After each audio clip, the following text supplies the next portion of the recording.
বাছাইকৃত কাঠ থেকে রোদ চশমা তৈরি করে সাড়া ফেলেছেন সিরাজগঞ্জের উদ্যোক্তা রাসেল জায়দি। স্বল্প সময় পেয়েছেন সফলতা। শুধু দেশ নয়, বিশ্বের প্রায় ৩২টি দেশে জনপ্রিয়তা পেয়েছে কাঠের ফ্রেমের এই চশমা।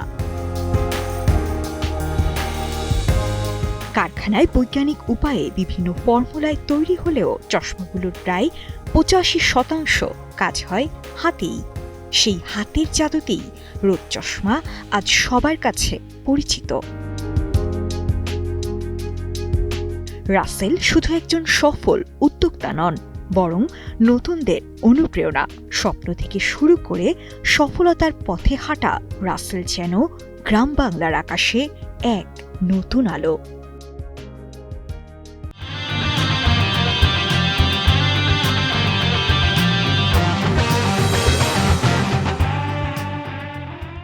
বিভিন্ন সার্ভিস অনলাইনে পাচ্ছে, চশমার পাওয়ার অনলাইনে পাওয়া যায় কিনা, পাগল কি করে। আর উদ্যোক্তার ক্ষেত্রে নিজেই নিজের বস হইতে হয়। শুরু করছি কালের কণ্ঠ, কালের উদ্যোক্তা অনুষ্ঠানটি। আজকে এই কালের উদ্যোক্তায় এক বিশেষ ব্যক্তিকে আমরা আমাদের স্টুডিওতে হাজির করেছি। খুবই পরিচিত মুখ, রাসেল জায়দি। থ্যাংক ইউ আলী ভাই, অনেক অনেক গুণের কথা বলছো যেগুলো আমি নিজেও আগে শুনি নেই বলে মনে হচ্ছে। একজন চাকরিজীবী এবং একজন উদ্যোক্তার মধ্যে বেসিক কি পার্থক্য? একজন চাকরিজীবীর রুটিনটা আসলে তার প্রতিষ্ঠান বা তার যে বস সিনিয়র তারা ঠিক করে দেয়। আর উদ্যোক্তার ক্ষেত্রে নিজেই নিজের বস হইতে হয়, নিজের রুটিনটা নিজের ঠিক করে নিতে হয়। এটা আমার মনে হয় যে একদম একদম বেসিক যদি পার্থক্য বলা যায়। এই যে প্রতিদিনের সময়টা কিভাবে স্পেন্ড করব, এটা একটা চাকরিজীবী যেমন নিজেরটা নিজে ঠিক করতে পারে না আসলে, তার একটা সময়কে অন্য মানুষের জন্য হায়ার করে দিতে হয়, মানে তাকে হায়ার্ড হইতে হয়। আর একজন উদ্যোক্তা নিজেকে নিজে হায়ার করে, তার নিজের কাজের জন্য আলাদা আলাদা একটা শিডিউল করে এবং সেই অনুযায়ী নিজের সময়টা স্পেন্ড করে। আমি বলবো এটাই প্রধান পার্থক্য। সেক্ষেত্রে যদি বলি যে একজন চাকরিজীবীর চেয়ে একজন উদ্যোক্তাকে প্রায়োরিটির ক্ষেত্রে আগে রাখবো নাকি? আমি তো বলবো উদ্যোক্তাদের জীবনটা স্বাধীনতা আছে কিন্তু সহজ না। সহজ না কিন্তু, কারণ হচ্ছে যে যতক্ষণ পর্যন্ত এটা নিয়ে কথা হচ্ছে, যতক্ষণ পর্যন্ত এটা যে কি এটা কেউ বুঝে উঠতে না পারতেছে, ততক্ষণ কিন্তু উদ্যোক্তার কোনো মূল্য নাই। মানে সবাই ভাবতেছে পাগল ও কি করে। হ্যাঁ, এরপরে যখন কোনো একটা জায়গায় যাচ্ছে তখন মানুষ বিশ্বাস করতেছে আচ্ছা ও এতদিন তাহলে ভালো কিছুই করার চেষ্টা করতেছিল। এটা তো পার্থক্য। আমরা জানি যে তুমি রোদ চশমা নিয়ে কাজ করছো। আমরা একটু ব্যতিক্রমী ভাবে আলাপ করতে চাই। রোদ চশমা নামকরণ করা বা এটা লক্ষ্য কোন পর্যন্ত? একদম শুরুতে করোনা ভাইরাসের সময় যখন সবকিছু একদম লকডাউন স্টার্ট হয়েছিলাম, তো আমাদের দুই বন্ধুর দেখা হইতো নিকেতনে, আমার অফিসে।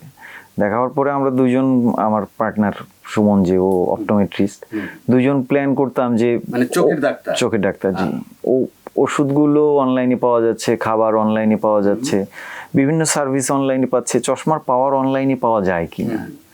সেই চিন্তা থেকে মূলত একটা অনলাইন চশমার সার্ভিস আমরা পাবলিকরে দিতে পারি কিনা, এটা থেকে শুরু। কয়েকদিন আমরা অনলাইনে শুরু করলাম, করার পরে যেটা হইলো আমাদের আর নিজেদেরই ভালো লাগে না যে চায়না থেকে প্লাস্টিকের ফ্রেম আসতেছে, সেগুলো আমরা সেল করতেছি। আমাদের নিজেদের দেশে কিছু করা যায় কিনা, বা আমরা একান্তভাবে নিজেরা কিছু করতে পারি কিনা যেটা দেখতে আলাদা হবে, আবার কার্যকরী হবে। সেরকম কিছু থেকে এটা শুরু করা। থামছে বাড়ছে, আবার নিজেরা স্পিড দিছি অন্য কাজের পাশাপাশি, এটাতে একটু একটু করে সময় দিছি। এক পর্যায়ে গিয়ে আমরা চশমাটা পড়তে পারছি।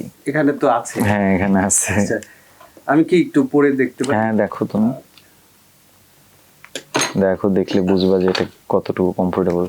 ওয়াও, তো আমার ওইটা ফ্রেমের চেয়ে তো এটা পাতলা। এটা খুবই হালকা। মানে কাঠের ফ্রেম মানে অনেক ভারী হবে, অনেক, কিন্তু এটা যে আমার এটার চেয়ে কিন্তু এটা, হ্যাঁ, এটা খুবই হালকা। দুর্দান্ত রাসেল, আসলেই সুন্দর। থ্যাংক ইউ ভাই। আচ্ছা, এটা শুধু কি বাংলাদেশের জন্য না তোমরা এক্সপোর্ট করার কোনো প্ল্যানিং আছে কিনা?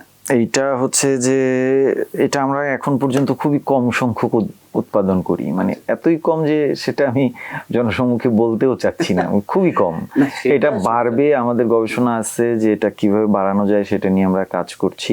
একটা নির্দিষ্ট সংখ্যক হলে এখন এটা স্যাম্পল হিসেবে দেশে বাইরে যাচ্ছে বিভিন্ন জায়গায়, আচ্ছা, এবং পাশাপাশি আমরা এটাকে বাড়ানোর চেষ্টা করতেছি, কোয়ালিটি আপগ্রেড করার চেষ্টা করতেছি। যদি জিনিসটার কোয়ালিটি আমরা আরো বেস্ট জায়গায় নিতে পারি এবং এটার উৎপাদন যদি আরো বাড়াইতে পারি, তাহলে তো অবশ্যই দেশে বিদেশে সব জায়গায় এটার সুযোগ আছে সুযোগ আছে। পাঠানোর। জি, কাঠের ফ্রেমের চশমার সাথে আরো কিছু জানার বিষয় আছে, সেটা হলো যে এটা তো যে মেকানিজমটা আমি দেখছি পুরোটাই হলো একেবারে প্রফেশনাল। হ্যাঁ, এই যে নবগুলো, এখন এই গ্লাসগুলো কি এটা কি মানে তোমরা নিজেরাই গ্লাসগুলো এবং হিঞ্জগুলো আমরা আচ্ছা। উৎপাদন করতে পারছি না, এগুলো আচ্ছা। চায়না থেকে আসতেছে। তুমি চাইলে এটাতে এই পাওয়ার গ্লাস অ্যাড করতে পারবা, এটাতে সানগ্লাস অ্যাড করতে পারবা। সানগ্লাসের বিভিন্ন কালার ভ্যারিয়েন্ট সানগ্লাস আছে। এটার সাথে কাভারও তো কাভার এই যে কাঠের একটা বক্স আমরা ব্যবহার করছি। ওয়াও, এটা কি প্রত্যেকটা ফ্রেমের জন্য আলাদা আলাদা না, কাঠের box বক্সটা আমরা নাকি বক্সটা এটা- একটা আলাদা প্রোডাক্ট। আচ্ছা। বক্সটা কেউ নিতে চাইলে আলাদা করে অর্ডার করতে হয়, আমাদেরকে আলাদা অর্ডার করলে আমরা বক্সটা মূলত আমরা বানিয়ে দিই। আমাদের একটা চশমা বানাইতে 22 থেকে 25 দিন পর্যন্ত লাগে। আমরা 1 মাসের একটা সময় নিয়ে নিই কেউ অর্ডার করলে, তারপর আমরা চশমা বা বক্সটা বানিয়ে দিই। আলাদা আবার লোগো এটা আমাদের লোগো। জি, আচ্ছা, এখানে রোদ চশমা এরকম রোদ চশমা আমরা আলাদা করে লিখছি না, এই মনোগ্রামটাই মূলত মনোগ্রামটাই আমাদের। আচ্ছা, এটাই রোদ চশমা। signature, জি, এটাই এই রোদ signature। চশমার এটাই এটাই signature। signature। যারা কবিতা পছন্দ করে, কবিতা বইটা বের করলা, তো সেটার আসলে কোন উদ্দেশ্য নিয়ে করা?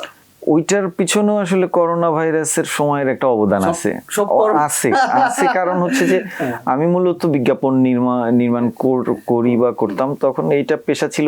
2টা বছর স্টাক হয়ে গেছিল সবার জীবন বলতে গেলে, সেই অনেক অসংখ্য ফ্রি সময় ছিল, অসংখ্য মানে আমাদের জীবনের চিন্তা ভাবনা গতি প্রকৃতি কিন্তু করোনা ভাইরাস এক ধরনের বদলাই দিছিল। হ্যাঁ, সেই জায়গা থেকে বলতে পারি যে করোনার সেই লকডাউনের সময় তো জীবনে কিছু না কিছু ভূমিকা রাখছে অবশ্যই, এবং তখন কিছু কবিতা লেখা হয়েছে, কিছু গান লেখা হয়েছে, সুর করা হয়েছে, যেগুলো পরবর্তীতে গান কবিতার বই আকারে 23 সালে প্রকাশ পাইছে। আগেও লেখালেখি করতাম, সেইটা একটা আনুষ্ঠানিক একটা মোড়কে আসছে আর কি, এটা বলতে পারো। তুমি তো নাম জানো, আজকে আমার চুন এসে পেয়েছে, এটা নামটাই তো আমার প্রথম কবিতার বই, এবং 25-এ কিন্তু এবছর আমার সেকেন্ডার একটা হয়েছে স্মৃতির ডাস্টবিন, এটা বের হয়েছে। সো 2টা কবিতার বই বের হয়েছে পরপর 3 বছরে। বাংলাদেশের প্রথম ইমিউনিটি বুস্টার সমৃদ্ধ fantastic happy energy biscuit. Puppet এবং মাপেটের একটা কাজ ছিল। জি, তা এখন আমি যতটুকু দেখেছি বা বুঝেছি যে পাপেট এবং মাপেটের যে স্ট্রাগল কাজ করার ক্ষেত্রে, পাপেট এবং মাপেট নিয়ে কাজ করার যে আগ্রহটা কেন হলো এবং কি জন্য? এগুলো তো মূলত বলতে গেলে পুতুল খেলা। পাপেট নিয়ে বা স্টপ মোশন, আমি এখনো স্টপ মোশন নিয়ে কাজ করি। পাপেট নিয়ে কাজ করা হয়েছে, বেশ কিছু কয়েকটা কাজ করা হয়েছে। সত্যজিতের ভূত অবলম্বনে ভূত লাইভ নামে একটা নাটক বানাইছিলাম, সেখান থেকে পাপেটের প্রতি একটা আগ্রহ জন্মাইছিল, আর সিসিমপুর দেখতাম। পরবর্তীতে আমরা যখন জলডাঙ্গা বানাই, মানে ওইটা একদমই পাগলামি প্রজেক্ট ছিল, তুমি তো দেখছো, এবং আমরা মজা করছি, খুবই মজা করছি, এবং সবাই টিমের সবাই ছিল, এবং যারা দেখছে দিন শেষে তারাও আমাদের অ্যাপ্রিসিয়েট করছে। হয়তো জিনিসটা আরো অনেকগুলো এপিসোড হয়নি বা 2টা এপিসোড আমরা বানাইছি, কিন্তু সেটা তো মজা ছিল, এতে কোনো সন্দেহ নেই। গর্জনপুরের বাঘা, যেটা অ্যানিমেশন চলচ্চিত্র, এবং অলরেডি তথ্য মন্ত্রণালয় থেকে, বর্তমান সরকারের তথ্য মন্ত্রণালয় থেকে তুমি এটা অনুদানের জন্য শর্টলিস্টেড হয়েছে। অ্যানিমেশন নিয়ে কাজ করার আসলে মানে চ্যালেঞ্জ এবং আগ্রহ কেন?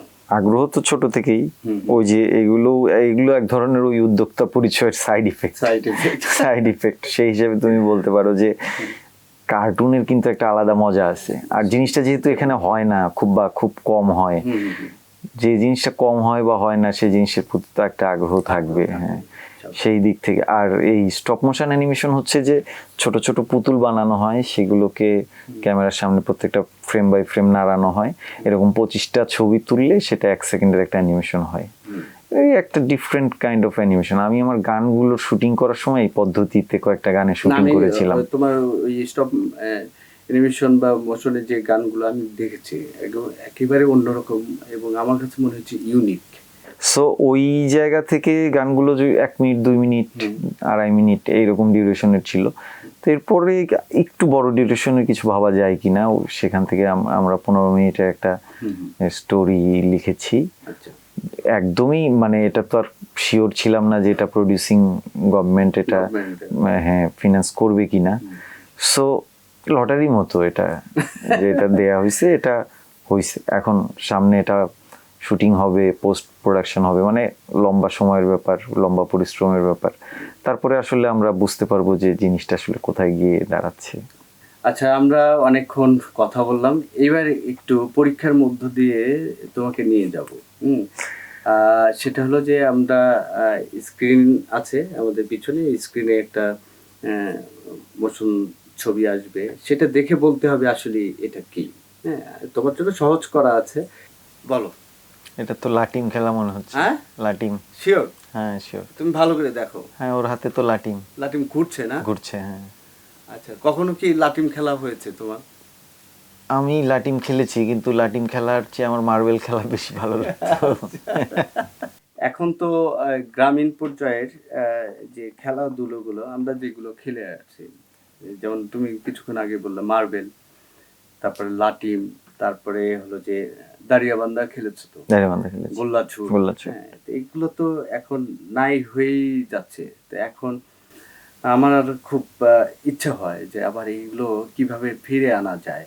এবং তুমি যেহেতু উদ্যোক্তা হিসেবে এখন আছো, তো তোমার এই বিষয়ে এই গ্রামীণ খেলাগুলো যে হারিয়ে যাচ্ছে সেটাকে ফিরিয়ে আনার জন্য কি ধরনের উদ্যোগ নেওয়া যেতে পারে বলে তুমি মনে করো? একটা আমার মনে হয় যে কিছু জিনিসকে আঞ্চলিকতার সুতায় না গেঁথে একটা বৈশ্বিক জায়গায় নিয়ে যেতে হবে।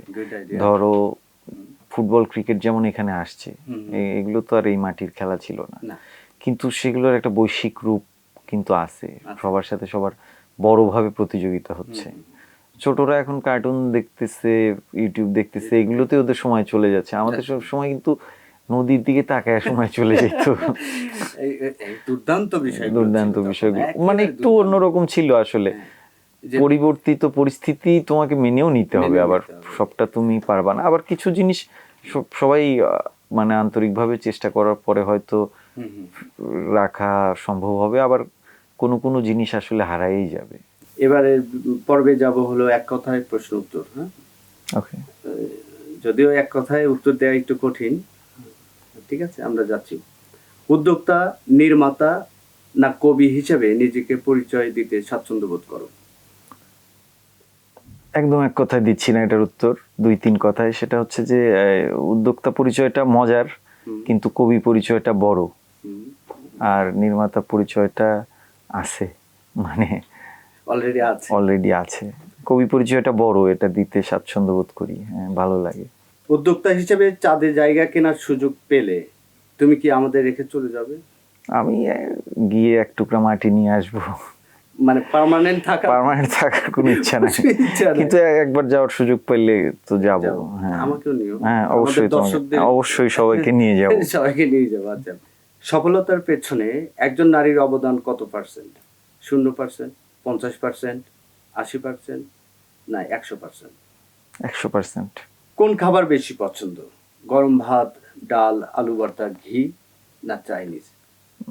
একদম বাংলা, খাঁটি বাংলা। এবার আমরা এখানে কিছু তোমার জন্য টোকেন রাখা আছে, ওয়ান কাইন্ড অফ লটারির মতো।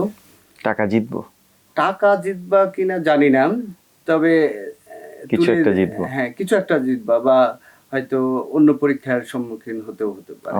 ওকে, তো এখানে আছে তোমার পছন্দ মতো যে কোনো একটা র্যান্ডম তুলবো। হ্যাঁ, শিওর। খুলবো? হ্যাঁ, শিওর। তুমি খোলো। না, তুমি খুলবা। বাংলা কবিতা আবৃত্তি। এটা কি আমার করতে হবে না তুমি করবা? না, অবশ্যই তুমি করবা। তাহলে নিজের কবিতা পড়া যাবে? হ্যাঁ, শিওর। এটা আমার প্রথম কবিতার বই। আজকে আমার চুমুর নেশায় পেয়েছে বইটার প্রথম কবিতা। বাহ, কবিতার নাম হচ্ছে ইশ গাছের ছায়ায়। আচ্ছা। আমি একটা ইশ গাছের চারা বুনছিলাম, গাছটা বড় হয়ে কবে যে ছায়া দেওয়া শুরু করছে বুঝি নাই। তোমারও তো কয়েকদিন দেখলাম ঘুরে বেড়াইতেছো ইশ গাছের নিচে, বর্ষায় শীতে। ইশ গাছের ভেজা টসটসে পাতাগুলা রোদে শুকায়া ঝইরা গিয়া তোমার চুলের পাশ দিয়ে স্লো মোশনে উইরা যেতে দেখলাম। বাহ, তুমি চোখের পলক ফেলছিলা, তারপর মেলা দিন ধইরা তোমার চোখের পলক ফালানো দেখলাম, তোমারে দেখলাম, এখনো দেখি। আমার ইশ গাছটা আরো বড় হইতেছে। দেখতে দেখতে আমাদের সময় চলে যাচ্ছে, এখনই আমরা বিদায় নিচ্ছি। আগামী পর্বে আরেকজন উদ্যোক্তার সাথে আমরা পরিচিত হব, কথা বলবো, আড্ডা দিব। সে পর্যন্ত সবাই সুস্থ থাকবেন, ভালো থাকবেন, সুন্দর থাকবেন।